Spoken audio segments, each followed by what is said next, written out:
Tome assento, por favor. O tema de hoje é batalha espiritual. Então, se prepara. O pastor Carlos que gosta. Ele é desse ramo aí. Abra a tua Bíblia em Marcos, capítulo de número 5. E vamos trabalhar. Marcos, capítulo 5.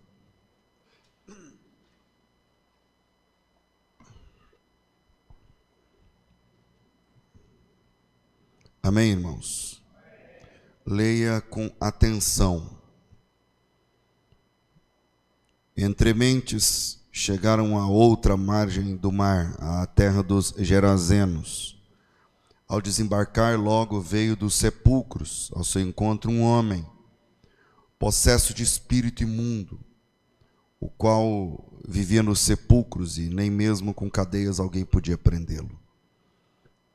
Porque tendo sido muitas vezes preso com grilhões, com cadeias, as cadeias foram quebradas por ele, os grilhões foram despedaçados e ninguém podia subjugá-lo.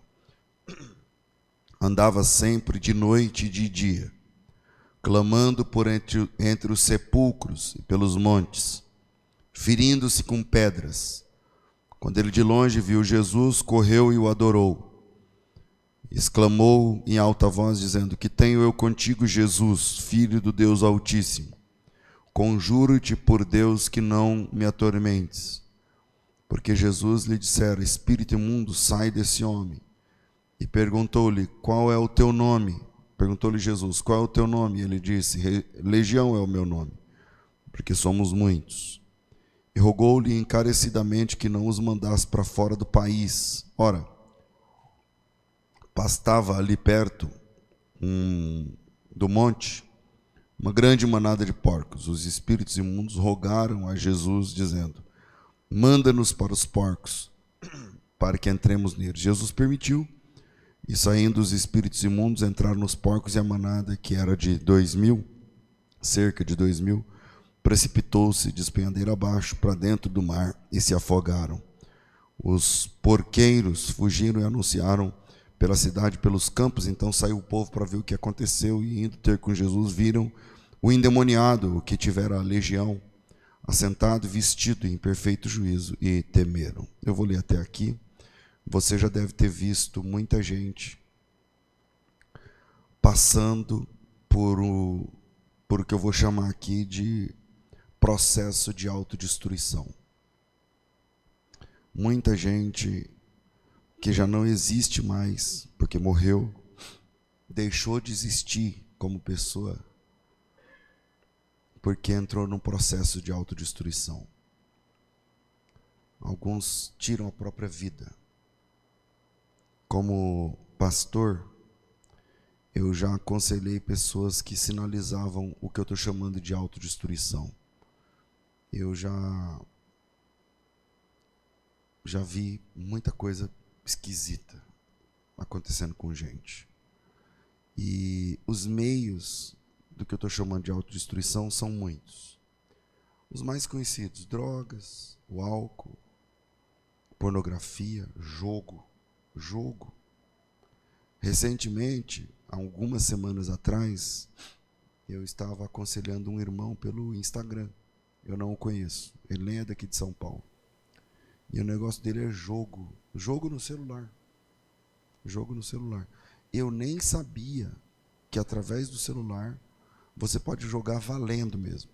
Hoje dá. E esse irmão, ele já perdeu, ele é obreiro e está viciado no jogo. E a última perda foi de 30 mil reais. Ele perdeu o carro. E ele falou: Pastor, eu entreguei o carro, estou indo embora, eu não sei o que eu vou falar para minha mulher, porque esse carro é mais dela do que meu. Geralmente, a autodestruição começa com coisas lícitas. A pessoa começa com coisas que pode, né?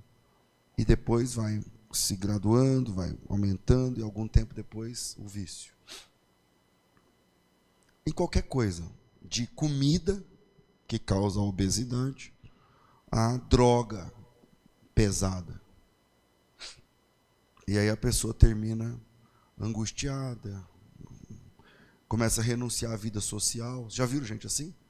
Começa a não querer sair, começa a não querer mais se cuidar, começa, enfim, ela vai se fechando cada vez mais na sua situação e muitas vezes, por causa de uma grande angústia, termina em suicídio. Você já deve ter visto pessoas que se entopem de drogas, de remédio para dormir, ou remédio para acordar, remédio para levantar, remédio para sorrir, remédio para viver, remédio para comer, remédio para parar de comer, remédio para, enfim, cigarro, bebida, sei lá, enfim.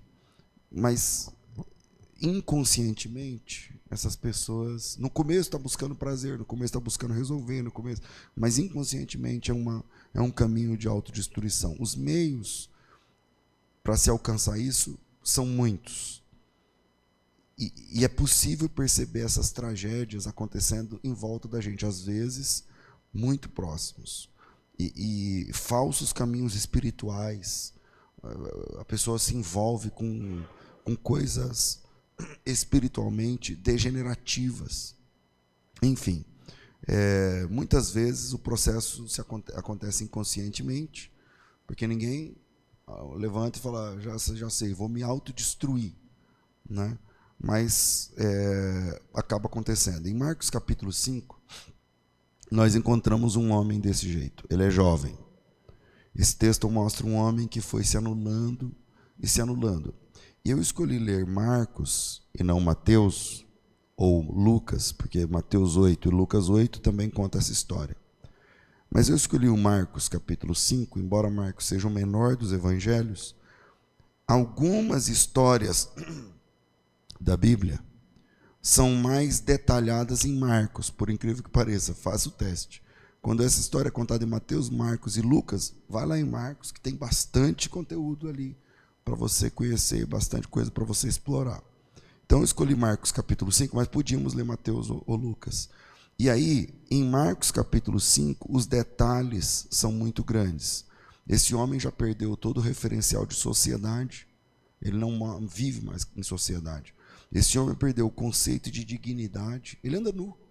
Esse homem perdeu o referencial de ética, perdeu o senso do ridículo. É ridículo o que ele faz, mas ele não percebe. Esse homem perdeu o referencial de decência, de higiene, enfim. Ele já foi abandonado, inclusive pela família, inclusive pelos amigos, inclusive pelos vizinhos, pelas ONGs, pela religião, porque ele é um pária da sociedade. Aqui em Campinas tem gente assim, que já está abandonado da família, da sociedade, das ONGs. O máximo que a ONG faz é ir lá e dar um prato de sopa para esse cara. E esse menino aqui da Bíblia mora no cemitério, ele mora dentro de um túmulo, entre os túmulos. Não tem referencial de casa, se tornou um psicótico. Perdeu a dimensão de tudo isso, de higiene à sociedade.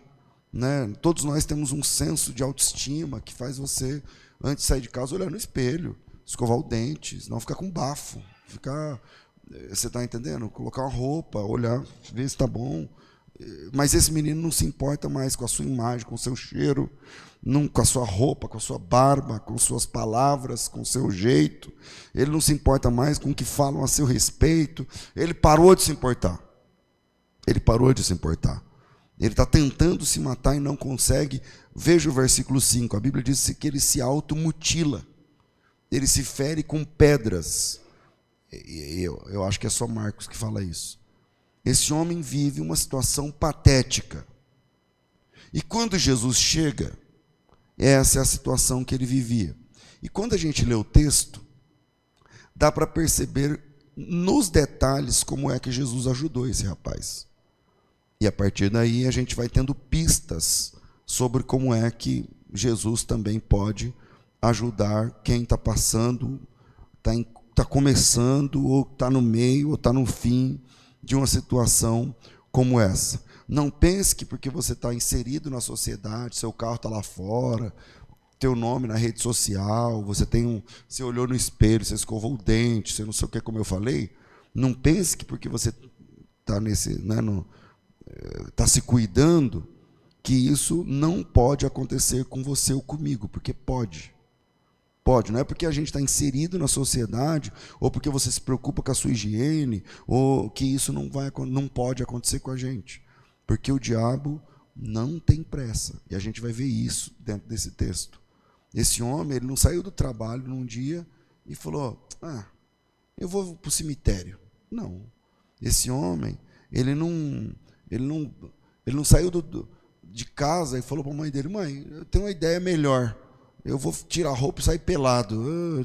Tomou banho, olhou no espelho e falou, sabe uma coisa, eu não preciso de roupa, mãe, não. Eu vou pelado agora. Não é assim. Não é assim que funciona. Agora, uma coisa que chama atenção nesse texto é o versículo 6. Quando de longe viu Jesus, correu e se prostrou. E aí tem uma coisa que eu não sei se... eu vou... Guarda esse se prostrou aí, a gente vai trabalhar isso já já. Porque o assunto aqui é uma batalha, uma guerra espiritual. Na epístola de João, nós aprendemos que ninguém pode chamar Jesus de Senhor, senão pelo Espírito. Então, quando o menino se prostra, eu enxergo que quem está se prostrando é o garoto, e não os demônios. O texto diz que ele adorou Jesus. Adorou Jesus. É possível adorar Jesus, mas também ter demônios? Bom, esse menino conseguiu. Então, eu já vejo uma batalha espiritual aqui, começando aqui. Quando o rapaz se prostra diante de Jesus, mas paralelamente ele começa a dizer coisas que não condizem com quem se prostrou diante de Jesus. Ele se prostra e adora Jesus, mas ele fala coisas que não condiz. Então, ele tem dois tipos de comportamentos. Uma coisa é o que ele faz, outra coisa é o que ele fala. Uma coisa é o que ele faz, outra coisa é o que ele fala. Já tem uma batalha aí. E talvez você pense assim, pastor, minhas unhas estão limpas, eu escovei os dentes, eu tomei banho, eu passei perfume, eu trabalhei, eu tenho casa, eu vim da minha casa, eu vou voltar para minha casa. E eu não sou um endemoniado. Por que o senhor está lendo esse texto aí para mim? Por que o senhor está falando tintim por tintim como se a gente fosse essas pessoas? A questão é que ninguém se torna um monstro de uma hora para outra. 13 horas, uma bênção, 14, o demônio. Não é assim. Não é assim. Às vezes o processo de autodestruição começa até de forma imperceptível. Os processos de degradação da alma começam de forma tão subjetiva que talvez você nem perceba, mas o start já foi dado. Entende? Muitas vezes a gente lê textos como esses, nos excluímos das possibilidades, porque assim, bom, graças a Deus isso aí não é comigo, legal, vou aprender, mas não é comigo isso aí, porque eu não sou um endemoniado. Eu adoro Jesus. Não, o cara também adora. Não, eu não sou endemoniado. Meu cabelo, eu penteio, eu passo shampoo, eu não ando nu, não tem ninguém endemoniado dentro da minha casa, graças a Deus. Mas o problema não é se você é ou seja cheio de demônio, não é essa a questão.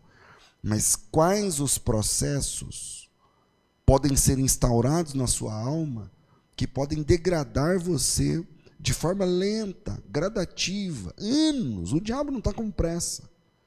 E daqui 10, 15 anos, pode deixar você numa situação terrível. Foi isso que fez acontecer na vida desse rapaz. Eu vou deixar alguns pontos para a gente pensar sobre batalha espiritual primeiro. Por que esse menino chegou naquele ponto?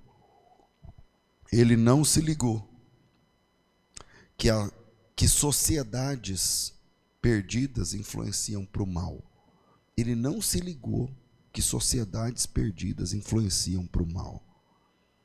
Eu disse para vocês uma vez que eu estou aqui hoje de pé pregando. Claro, tem a ver com a fé, eu aceitei Jesus, a igreja, me batizei, não sei o que lá, beleza. Mas uma coisa que ficou muito clara para mim, foi quando eu matei aula e a gente foi no tal do fliperama, quando começou esse negócio de fliperama. E eu fui. Eu queria jogar pegar as moedas, trocar por ficha e colocar lá na máquina e ficar jogando lá nas máquinas. Quem é velho vai saber.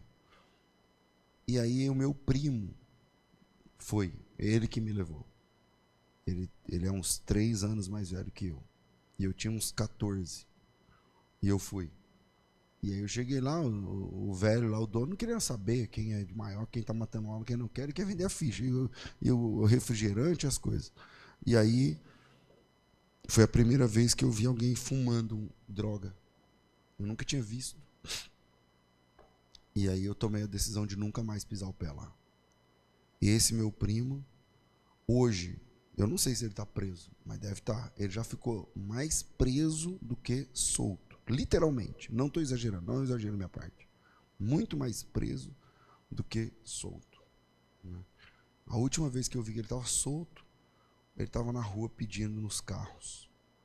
E o primeiro ponto que eu quero deixar é que, sobre batalha espiritual, esse garoto terminou assim porque ele não percebeu que sociedades perdidas influenciam. A pressão cultural é muito forte. Quando eu falo de cultura aqui, eu cito alguns exemplos até engraçados para vocês, que não vou fazer isso por causa do tempo, mas a pressão cultural é muito forte. Você repete coisas da cultura. Ontem eu falei com os irmãos que não moram aqui no Brasil, moram em Portugal. E aí, ao telefone, um foi por telefone, outro por câmera. E aí, ao telefone, na hora de desligar, a Cris morou lá, o Luciano morou lá. Aí ele foi desligar. Aí falou continuação. Falei, porque, não sei se você sabe, em Portugal, quando eles vão desligar o telefone, não fala tchau, fala continuação. Continua, né? Aí, não, pastor, amém, tal, continuação. Eu falei, vigia, varão. Quer dizer, a cultura de lá pegou eles. O poder da cultura é muito forte. Você não consegue, você vai falar igual a eles. Você vai fazer como eles. A situação que levou aquele garoto naquele buraco, naquele cemitério, sem roupa, sem higiene, sem amor próprio, teve a ver com a sociedade em que ele estava inserido. A situação desse rapaz não é só pessoal. A sociedade onde ele morava o adoeceu. E como eu sei disso? Eu sei disso porque essa sociedade negocia porcos, negocia coisas que Deus abomina, faz coisas que Deus odeia. E numa sociedade normal, dentro do judaísmo, aquilo era uma transgressão. Trabalhar com porco é algo que não pode dentro da cultura. Para nós isso não tem problema. Mas na cultura deles não podia. Trabalhar com porcos é uma desobediência contra Deus, frontal contra Deus. E eles estão dentro do território judaico, se apresentando e vivendo como cidades gentílicas, que é um outro assunto. E Gadara está ali nessa divisa da Decápolis para Israel. E eles trabalham com coisas que Deus abomina. Então, quando você olha para esse menino e vê ele nessa situação, de alguma forma parece que está ligado com os porcos. Veja que quando Jesus vai expulsar o demônio, ele fala assim, não, então permita que a gente vá para os porcos. Por que os demônios queriam estar com os porcos? Para que não precisassem sair dali? Talvez é uma possibilidade. Aquilo que eles pensavam que era uma fonte de lucro, se torna uma porta de entrada e de permanência de demônios. Às vezes aquilo que você acha que é bênção, que é lucro, que vai ser bom, vai dar bom porque vai dar dinheiro e tal, pode ser uma porta aberta para um mundo espiritual maligno. Às vezes está fazendo um negócio sei lá, esse aqui não faz mal, esse aqui todo mundo faz, esse aqui e tal. E às vezes está abrindo portas, fazendo concessões para coisas que não são de Deus. Esse menino, ele não percebe o poder das sociedades malignas. Tem uma máxima, eu até falei isso de manhã, tem uma máxima no mundo dos influenciadores que fala assim, você é o resultado das 5 pessoas com quem você mais convive, ou mais anda, mais não sei o que lá. E eu já falo o seguinte, se você anda com 5 idiotas, você vai ser o 6º. Se você anda com 5 pessoas inteligentes, você vai ser o 6º. Se você anda com 5 retardados, você vai ser o 6º. Se você anda com 5 homens de Deus cheios do Espírito Santo, você vai ser o 6º, porque Você anda com esse pessoal que é de Deus, só fala de Deus, só fala da Bíblia, do versículo, da pregação, da doutrina e tal. Seu coração se enche do quê? Disso. Então, a primeira coisa que esse menino não percebe é que a sociedade pode ser maligna. Então, com quem você anda, o que você ouve, o que você escuta, o que está na sua playlist, o que está na tua vida, o que está nas tuas amizades, o que está no teu cache de busca, o que está na sua rede, o que está na sua conversa, é isso. E isso tem poder para ir transformando ou deformando você. A segunda coisa é que esse garoto não admitiu que dentro dele havia uma batalha. Dentro dele havia uma batalha. A gente tenta, de todo jeito, manter pose. Manter a pose. Porque ninguém pode saber como está teu casamento. Ninguém pode saber como é que está a tua vida espiritual. Ninguém pode saber como é que estão seus desejos. Ninguém pode saber como estão um monte de coisa. Então a gente mantém pose. Mantém a pose. O sorrisão, a brincadeira depois do culto, e aí, irmão, não sei o quê, e tal. E esse menino, ele não admitiu que havia uma batalha. As pessoas têm uma visão folclórica sobre os demônios e muitas vezes a culpa é de nós pastores. Eu falo nós porque eu sou pastor, né? Vai fazer o quê? E muitos pastores ensinam erradamente. Foram beber em fontes que não são a Bíblia. Especialmente para falar sobre o mundo espiritual. Então as pessoas têm uma visão folclórica sobre demônios, sobre o mal, sobre o bem. É como se existissem dois reinos paralelos coiguais, onde Satanás é o do mal e Deus é o do bem. E aí o Satanás olhou para o reino de Deus e falou: eu quero ter um igual. Eu vou fazer igual, vou fazer um reino também. E vou ter servo também, eu vou chamar gente também. E é como se Deus e o diabo na Bíblia estivessem em busca de adeptos. Enquanto eu falo isso, tem gente que fica me olhando pensando assim: ué, não é não, pastor? Não é não. Algumas pessoas entendem que tipo assim, qual é o mote? O que o diabo quer? Não, ele quer levantar um exército. Ele quer agregar gente, ele quer trazer pessoas, e ele quer montar um time, porque ele quer ir contra Deus, ele quer... Então, a Bíblia não mostra o diabo fazendo isso em momento nenhum, de Gênesis 1, pelo menos até Apocalipse 19. De Gênesis 1 a Apocalipse 19. Porque as pessoas entendem o diabo como alguém que está montando um time e escalando pessoas. Você não vê o pessoal falando: não, eu fiz um pacto com o diabo. Aí você fez um pacto? Como que é esse pacto? Não, ele vai me dar tudo, e eu vou ser dele agora, eu trabalho para ele e tal. Isso é a cabeça das pessoas. As pessoas acham que tem dois, tipo assim, o reino de Deus é o reino da aleluia, glória a Deus, e que é um reino chato, né? Que só fica nesse negócio de glória a Deus, aleluia, e todo mundo de bata branca, e o dia inteiro lá no céu, na eternidade, lá andando com a harpa na mão. Eu nem sei tocar harpa, né? Chega lá, me dá uma harpa, não vai funcionar. E isso é o reino do bem. E o do mal, meu amigo, é droga, samba, funk, o pau quebrando. As pessoas não têm essa ideia? E muita gente acha que a grande diferença é só o destino final. Então, nesse quadro, tem muita gente que vai enxergar dessa forma. Só que pela Bíblia, o diabo não tem planos de montar um grupo, um exército. Tenta achar um versículo da Bíblia onde o diabo está tentando convencer alguém. O diabo está chamando alguém e diz: eu acho que dá, hein? Se você vier, eu acho que juntos podemos. Eu não vejo isso daí na Bíblia. Esse diabo que está montando um time, não sei o que lá, esse é o diabo da teologia de algumas pessoas. O diabo que tem prancheta, que faz reuniões, e essas reuniões são onde? No inferno. Já ouviram ou não?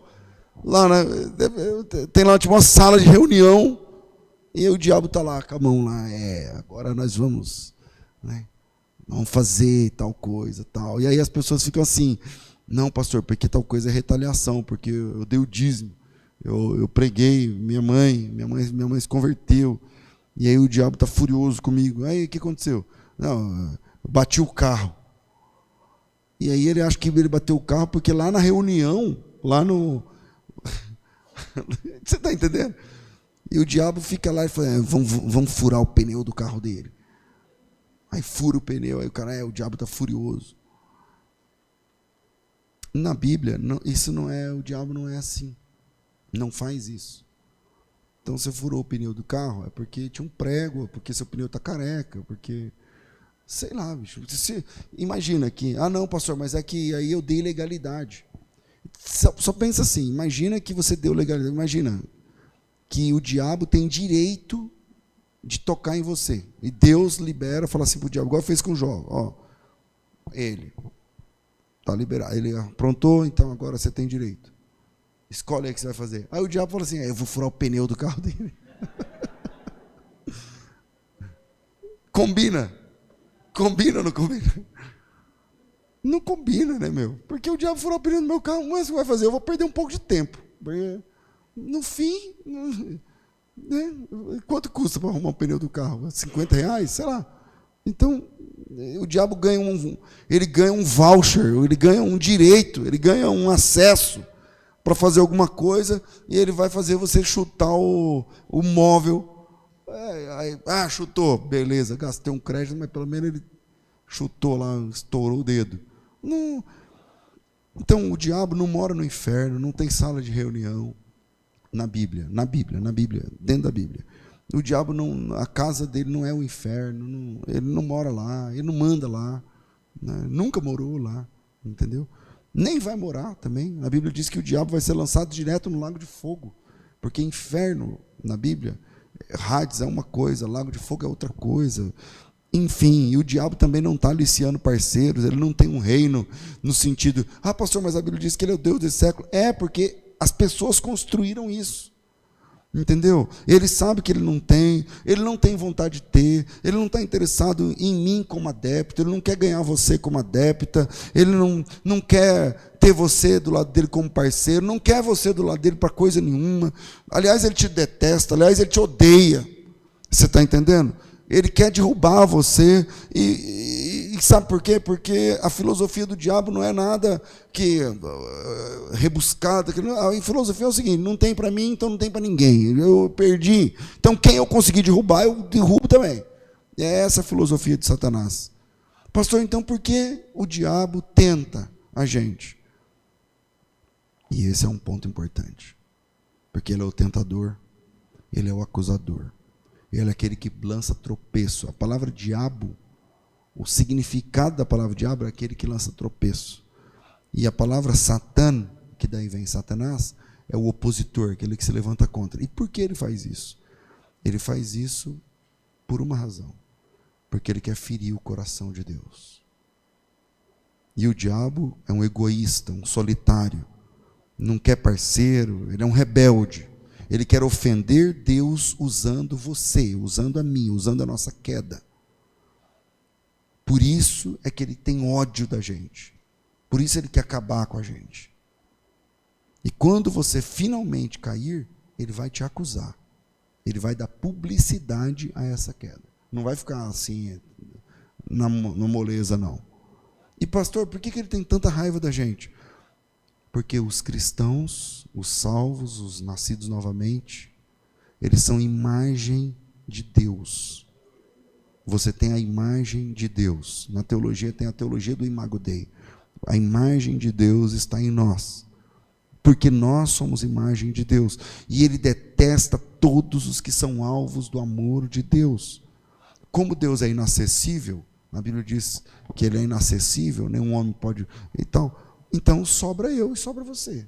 Então ele não consegue chegar em Deus no sentido de que para uma luta, então ele vai derrubando aquele que é a imagem de Deus. Muita gente não percebe, mas tem sim uma conspiração infernal que destrói vidas. Mas não é porque o diabo está tentando montar um time, é porque ele só quer acabar com a gente.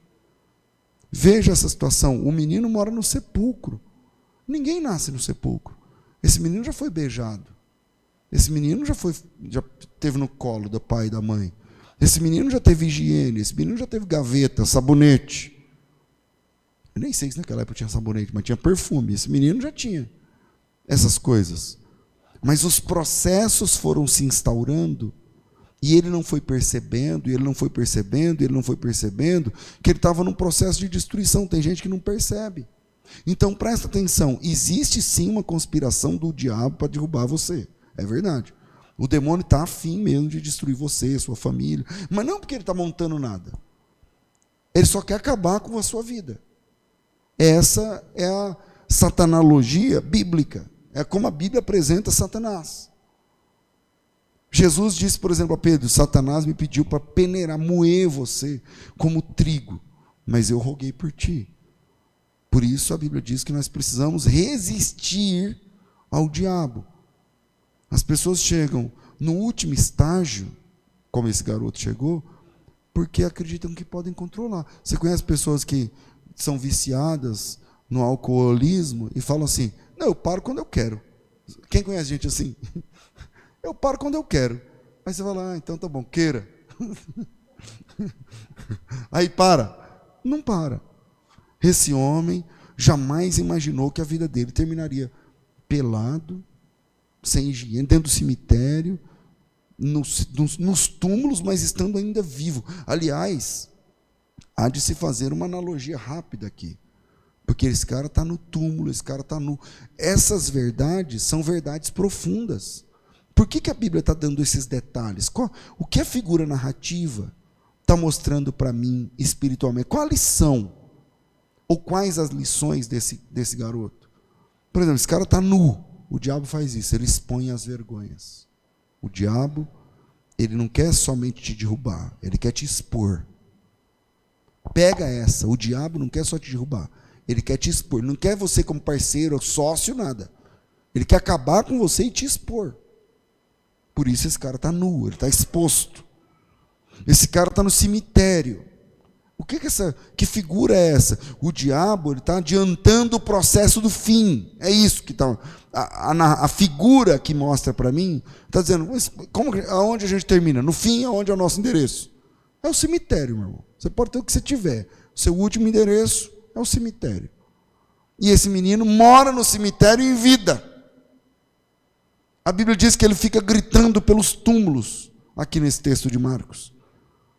Não é raro ouvirmos depoimentos de pessoas, eu já ouvi: pastor, eu estou ouvindo voz. Aí eu até às vezes peço ajuda psiquiátrica, porque estou ouvindo vozes. Aí o que a voz fala para você? A Cris deve ter visto isso já muito. O que a voz fala para você? Acaba logo com a sua vida, termina logo, não sei o que e tal. Ah, pastor, mas isso é remédio, porque eu não sei falar as coisas, neuro, não sei o que lá. Tudo bem, mas pode ser uma influência maligna. Pode ser uma influência maligna. Esse homem, ele se automutila. Isso é, ele é o protótipo das pessoas que fazem isso fisicamente hoje. Você conhece gente que se automutila? Já ouviu falar? Esse menino, há 2000 anos atrás, fazia isso com pedras. Na época não tinha gilete. Ele fazia isso com pedras afiadas.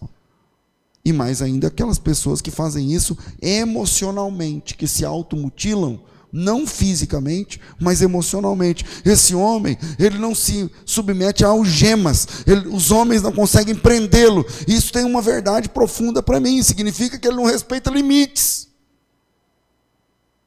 Agora me diga, o que fazer com uma pessoa que não respeita limites, que se autoflagela, que está trabalhando para dar fim à sua vida, que já mora dentro do cemitério, que perdeu a vergonha, que perdeu o senso de moralidade? O que fazer com um ser humano que chega nesse ponto? Todo tipo de degeneração, seja ela moral, física, psíquica, emocional, espiritual, nunca começa da noite para o dia.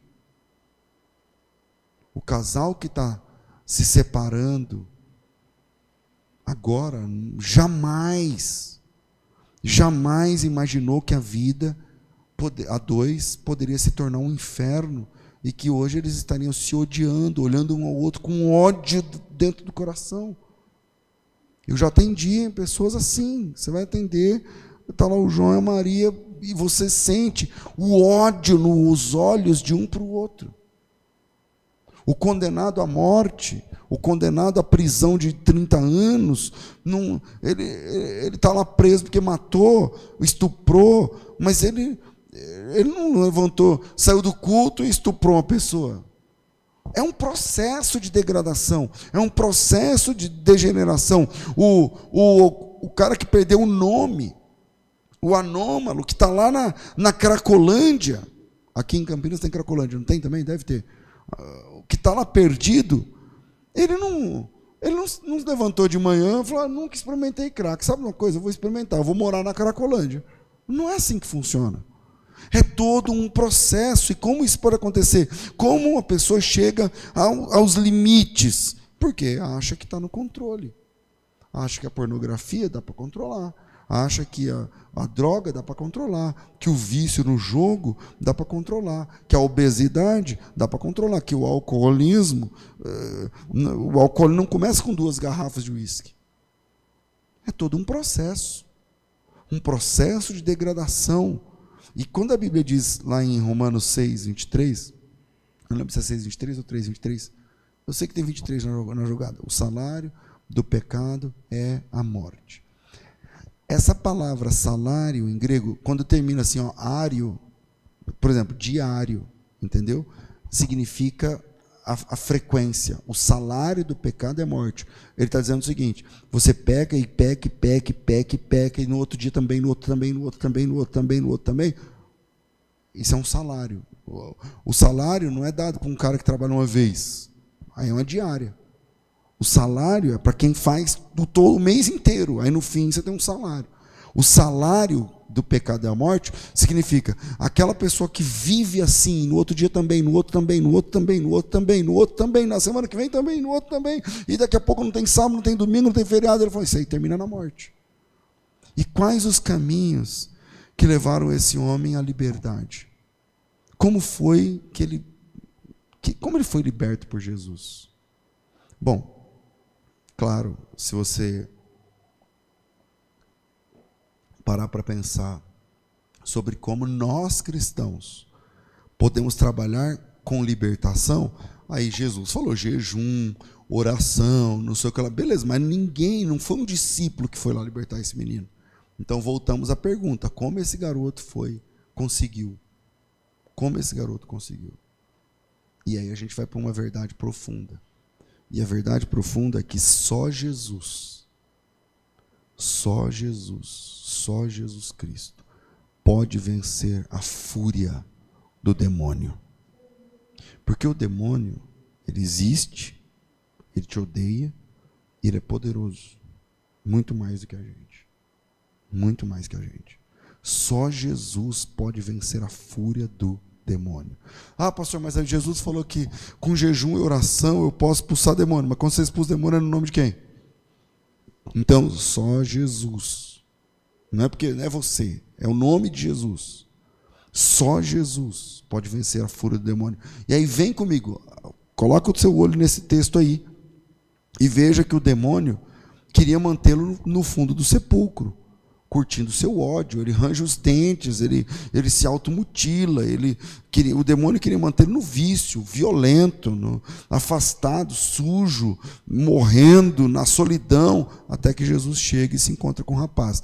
Veja, quando Jesus chega, o garoto se prostra. A gente viu isso logo no começo dessa mensagem. O garoto se prostra, o garoto adora Jesus, e Jesus começa esse processo de libertação fazendo uma pergunta muito simples. Veja aqui no versículo 9. Jesus lhe perguntou: qual é o teu nome? E aí há de se fazer aqui uma pausa. Vamos entender algumas coisas interessantes aqui. Quando Jesus pergunta qual é o teu nome, ele não está falando com o demônio. E isso não é uma teologia pessoal, não é da minha cabeça.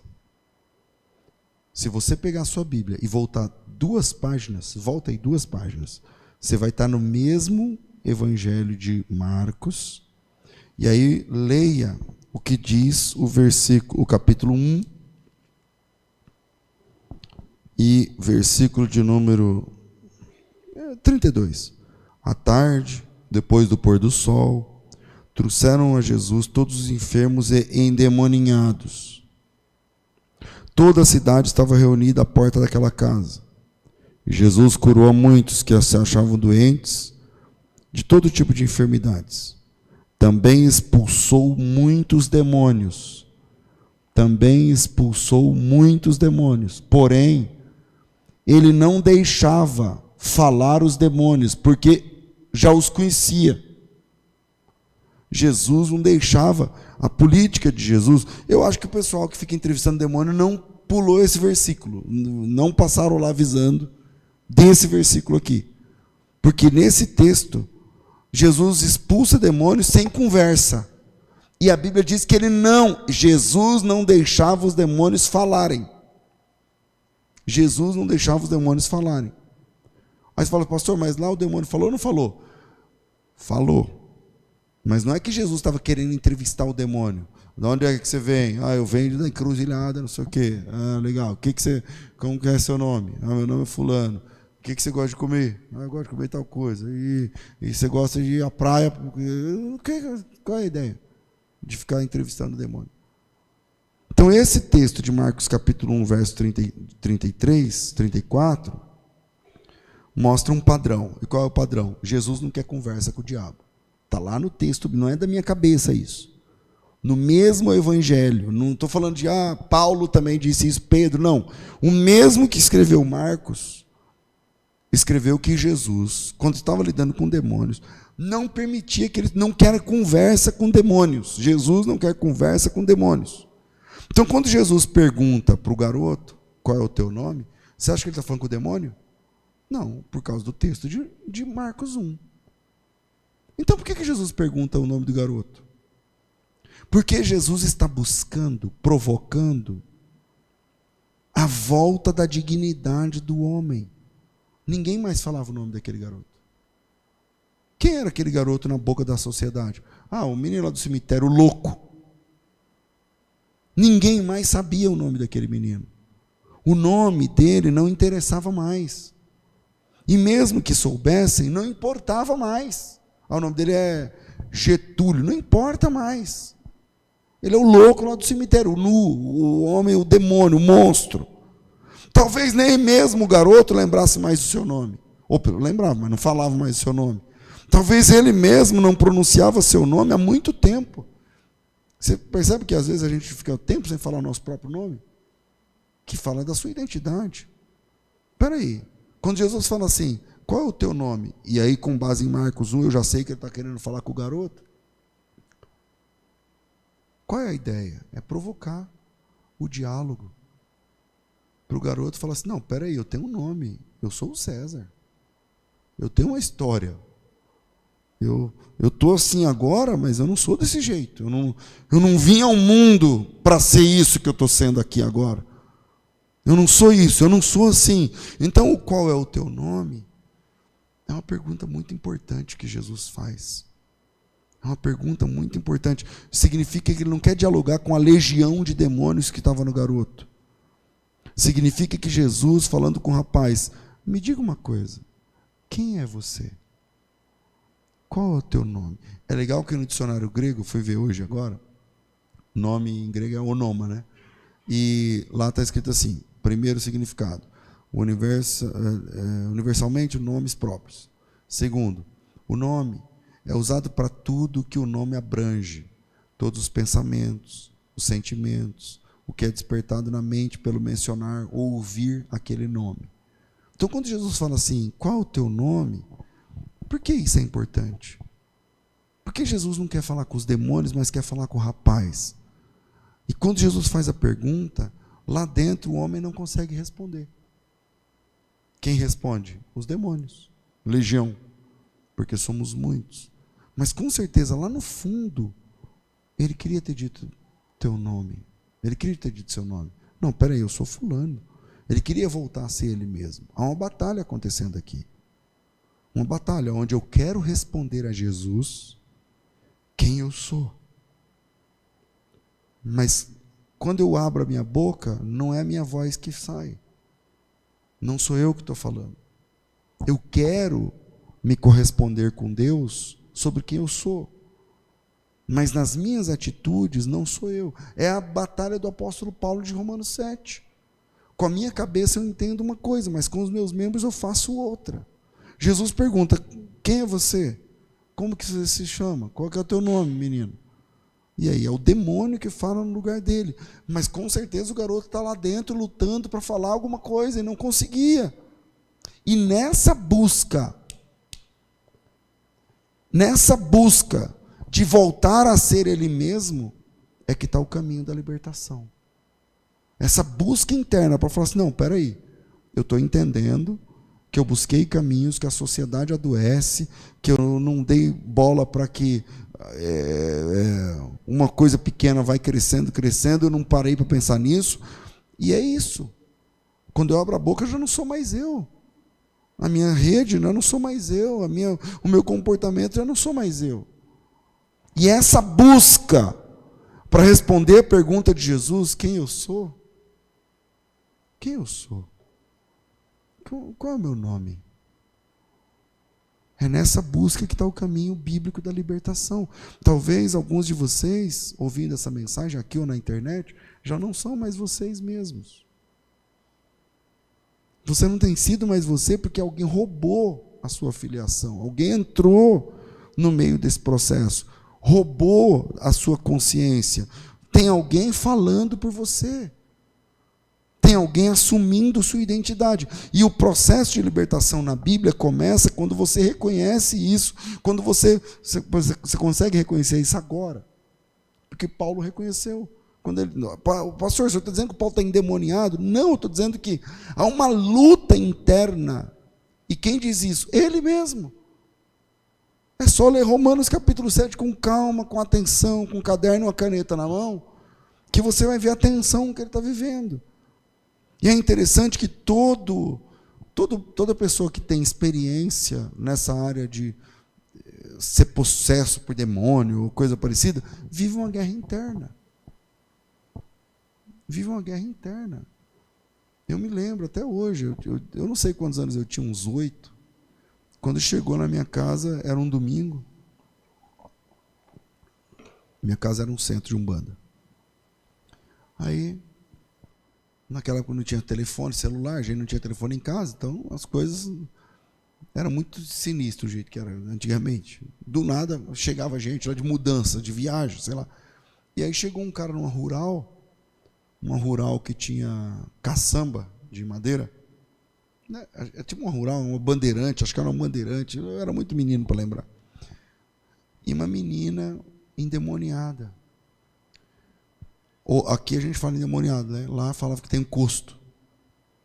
E essa menina, ela estava amarrada, toda amarrada, e ela viajou 150 quilômetros em estado de terra, até chegar lá. E todo espumando a boca, não sei o que e tal. Depois que eu me converti, então algumas imagens não saem da minha cabeça, são experiências que eu tive. E aí, depois que eu me converti, aí muda-se os nomes, né? Então, não é que negócio de coisa, é o Satanás, é diabo, é demônio e tal, não sei o que, tudo bem. Aí eu vejo que toda pessoa que tem essa experiência vive uma guerra interna. É por isso que eles se debatem. Você já viu como um endemoniado fica? Por quê? Porque tem uma guerra ali dentro. Uma batalha que acontece dentro do corpo da pessoa que está possuída. Existe uma guerra entre a identidade verdadeira, guerreando contra aquela força que quer anular, que quer deturpar, que quer vencer, que quer subjugar, que quer... E por isso que parece que nada dá certo. Você diz que vai e não vai. Você diz que faz e não faz. Você diz que consegue e não consegue. Você diz que é crente, mas não é. Mas não é por mal. Porque tem uma batalha lá dentro. E o processo da libertação começa quando a gente luta para responder, especialmente essa pergunta de Jesus: qual é o meu nome? Quem eu sou? Quem sou eu agora? Quem é você agora, irmão? Quem é que responde essa pergunta? No caso daquele homem, ele não conseguiu responder, porque antes dele, o demônio vem e responde. E quando o demônio responde, o demônio é intimidador. Legião, porque somos muitos. Uma legião é uma palavra militar. São milhares. O que não vem aqui ao caso? Por que não vem muito ao caso? Porque assim, veja que interessante. O texto começa dizendo que o homem tinha um espírito imundo. Se você leu lá no começo, lá no versículo 1, 2, Jesus está entrando em Gadara e vê um homem que tinha um espírito imundo. Mas aí, diante de Jesus, vem a informação: legião, porque somos muitos. E a partir daí a gente faz a teologia dizendo que numa pessoa pode ter milhares e milhares e milhares e milhares e milhares de demônios. É verdade que lá tinha milhares e milhares? Eu não sei. Quem está falando é o diabo. O diabo é confiável? O diabo é confiável? Não. Mas é intimidador. É intimidador porque esse negócio de legião, primeiro passa a ideia de organização, que legião é uma palavra organizada da área militar. Passa a ideia de uma hoste, passa a ideia de... acho que com essa informação o demônio quis intimidar. O diabo ostenta o que ele não é. É um ser de trevas, mas quer se travestir de luz. É esse o diabo da Bíblia. Mas quando a gente lê Isaías, sei lá, Ezequiel, Apocalipse, Daniel, os demais textos bíblicos que mostram o futuro desse ente, desse ser, o que é Satanás então? Um cisco dentro de um balde gigante, um cisco pequenininho dentro do oceano. Porque quando Jesus... Veja, eu falei até Apocalipse 19, porque no Apocalipse 20 tem a batalha de Gog e Magog. E aí a Bíblia diz que caiu o fogo do céu e consumiu Satanás e seus adeptos. É assim que termina. É assim que termina. Então, pastor, essa legião, o que significa? Significa que para quem está oprimido, para quem está vivendo aquele lado, a família, os amigos, a pessoa, parece que a situação é tão bem mais complexa, é tão mais complicada, são muitos, é muito complicado, é muita coisa e tal, porque a questão, o diabo trabalha assim, mas nem sempre é verdade. Às vezes o que você precisa é ter um verdadeiro encontro com Jesus, e acabou. As pessoas começam, não, tem que fazer quebra de sei lá o quê, tem que fazer... Com todo respeito, eu me lembro do centro. Quando chega uma situação dessa, não, isso aí tem que ir na cachoeira. Isso aí é na Mata Virgem. Isso aí é um caso de encruzilhada. Isso aí, quer dizer, não se resolve lá no centro. Tem que se derramar, tem que ser uma coisa mais forte. E aí, no meio evangélico, tem também a encruzilhada, a Mata Virgem, a cachoeira, mas evangélico. Entende? Não, isso aí você tem que fazer 7 semanas de não sei o quê. Aí eu fico olhando, eu fico pensando, falei, mas eu já te saí desse. Não era para ser desse jeito. Como Jesus faz com esse menino? Ele expulsa o demônio. E acabou. Ele expulsa o demônio e termina ali. Termina quando acontece o encontro com Jesus. É isso. Quando tudo termina? Quando tudo termina. Essa vida dupla, esse negócio, está se autodestruindo, ele fede, ele cheira mal, ele está se mutilando, ele está se acabando. Quando tudo termina? Termina quando Jesus Cristo chega e fala assim para ele: quem é você? Qual é o teu nome? Aí o menino não consegue responder e Jesus fala: tá bom, então você não consegue responder, então os demônios saiam. Aí os demônios saem. Termina no encontro com Jesus. Termina no encontro com Jesus. O problema é que as pessoas, elas encontram a religião e acham que já encontraram Jesus. Então quem encontrou a religião está melhor do que quem não encontrou nada. Porque você já encontrou o povo que fala de Jesus. Só que o povo que fala de Jesus, às vezes é um povo chato. Entendeu? Nós. Às vezes é um povo que só fica enchendo o saco, só fica falando picuinha, não apresenta Jesus. Não apresenta Jesus. Mas quando você está exposto, quando você está diante de Jesus Cristo, é Jesus, é você e Jesus. Esqueça a igreja, esqueça o pastor, esqueça a política, esqueça o louvor, esqueça quem canta, quem não canta, crente que presta e crente que não presta, esqueça. É você diante de Jesus. Você diante de Jesus não precisa de nenhum outro tipo de tratamento, não tem que ir monte, acabou. Não precisa, eu amo, pode ir no monte? Pode, mas não precisa para a libertação de nenhum outro tipo de tratamento fora da cruz, fora do encontro pessoal com Jesus, para a sua completa e total libertação.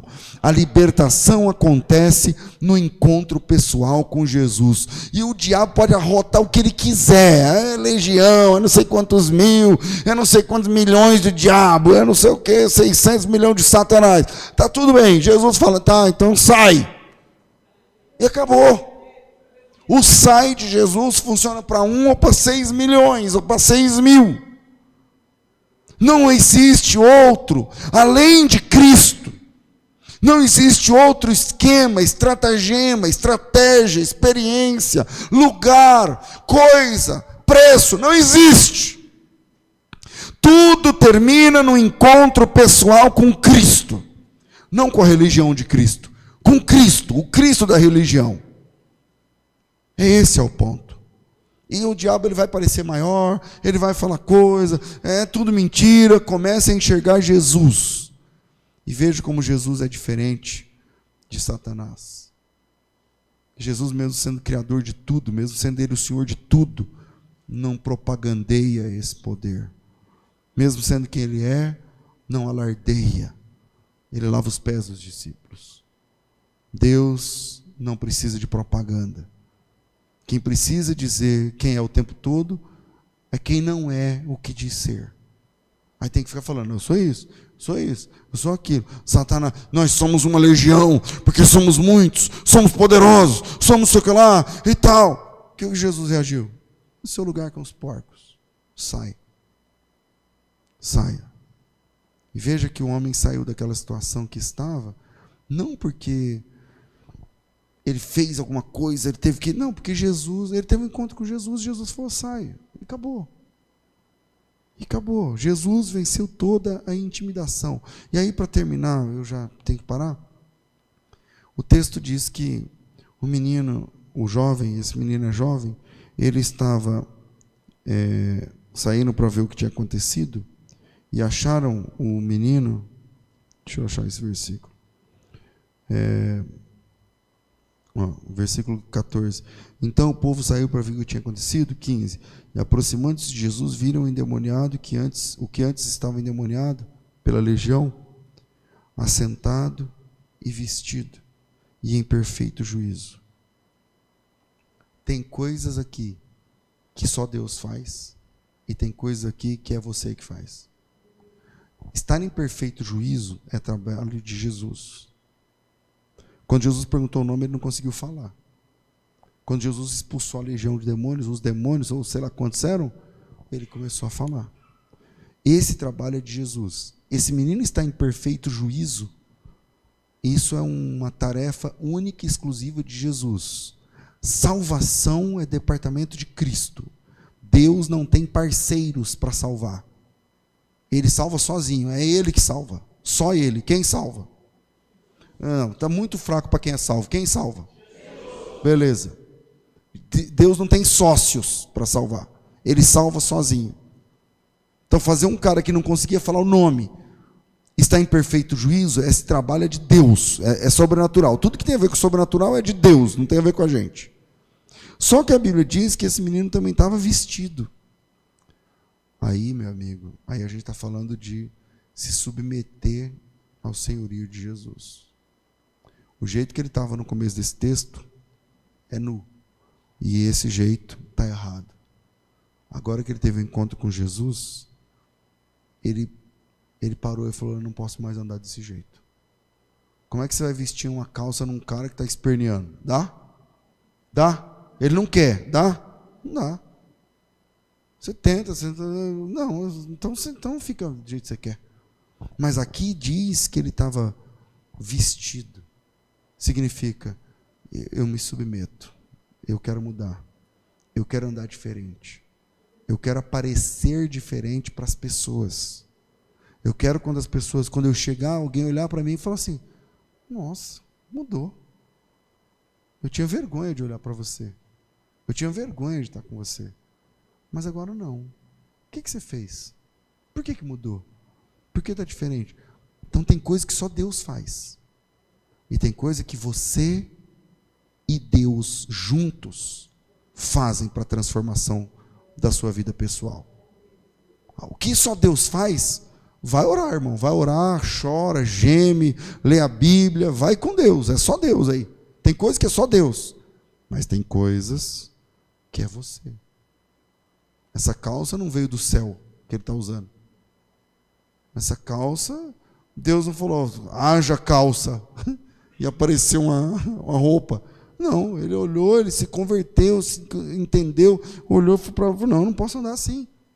Eu não posso andar assim. E também ele está sentado aos pés de Jesus. Esse trabalho também é nosso. Estar aos pés de Jesus também, eu vou fechar aqui, senão eu não paro. Estar aos pés de Jesus também é um trabalho nosso. Então tem trabalho que é de Deus, só Deus. Tem uma música que fala assim, é meu, somente meu, todo o trabalho. O trabalho da conversão é de Deus. E teu trabalho é confiar, como diz a musiquinha. Mas tem coisas que depois desse encontro, é você. É Ele que colocou a roupa. É Ele que quis estar assentado aos pés de Jesus. E isso, não se engane, faz parte do processo de libertação. As pessoas acham que o processo de libertação é um milagre. É um sinal. Show, vai, show, acabou. Faz um negócio lá de benzedeiro, acabou. Não, é um processo de libertação, onde coisas desse processo dependem somente de Deus. E eu estou ali entregue para que Deus faça o que Ele quer fazer. E tem coisas que dependem de mim. E eu vou me posicionar de forma diferente. Então, às vezes, o demônio até já foi embora. Mas o ranço ficou. O esquema ficou. O jeito de demônio continua. O vício ficou. E aí, esse é com você. É com você. Estar vestido é papel do rapaz. Estar aos pés de Jesus é papel do rapaz. Deus abençoe vocês, irmãos. Glória a Deus. Vamos todos ficar de pé, por favor. Vamos contribuir rapidamente por conta do nosso horário. Curva a sua cabeça. Pai Santo, nós te louvamos em nome do Filho Jesus. Obrigado, Senhor. Obrigado, porque mesmo num tempo tão difícil, chegou o 5º dia, o Senhor abriu as portas. E mais uma vez, o seu cuidado sobre a nossa casa se renova. Te louvamos por isso. Agora, Pai Santo, queremos ofertar, investir no teu reino. Inclusive um pouco da prosperidade que o Senhor fez chegar na nossa casa, no nosso lar. Em nome de Jesus, recebe, Senhor, os votos que foram feitos pelos seus filhos, as ofertas, as contribuições para a manutenção da tua obra a partir da nossa comunidade, da nossa família. Em nome de Jesus, que sejam abençoados todas as famílias que contribuem com fidelidade ao Senhor. Em nome e para a glória de Jesus. Amém. Amém.